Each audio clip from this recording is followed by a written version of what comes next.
the biggest two things that we have to do is cut back sugars, cut back fats. Those are the two majors of the cutbacks. Then we increase proteins, and then it just kind of goes from there. And I'm at a point in my life, I have to make choices about everything I eat, because now I can eat everything.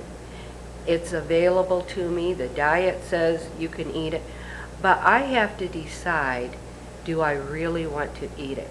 Am I going to be angry with myself later? Do I want the repercussions? So you have to analyze some of this stuff. And one of the things that I always remember is the doctors had me sign a paper of a list of stuff that I would not eat again. And one of them was corn chips.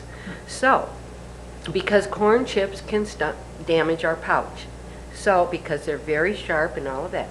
Well, I went to a party and I knew they were serving corn chips, so I went and bought soy crisp, took my soy crisp, and I enjoyed myself. I ate what was good for me. I always carry food for me so that I don't get put in tempting situations.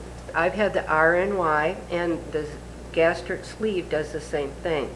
And we don't feel hungry very often, because when this procedure is done, both surgeries, there's an area in the upper part of the stomach over on the left-hand side that produces ghrelin.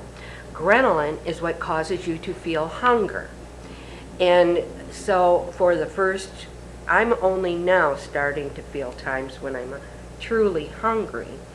And that's because that chemical seems to come back some way or another, at least it has for me. Maybe that's psychological, I don't know.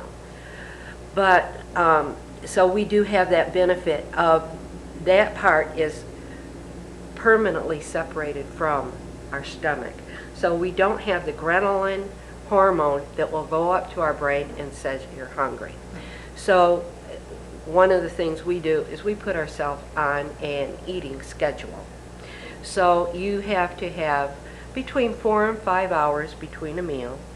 You have 3 meals a day and no snacking.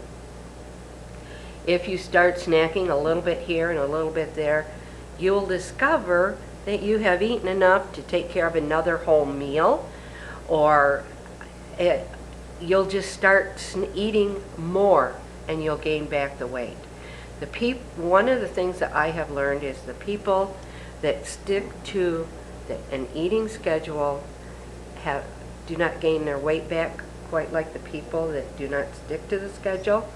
And then the people that get involved in the support group and work with the support group, meaning whether they come in and take attendance.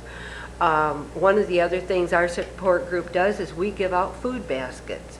And you're going, oh wait, you had surgery, we're giving you food baskets? Yeah, we're giving you a basket of food with the drinks in it, the food that you can eat for the first few weeks of your diet.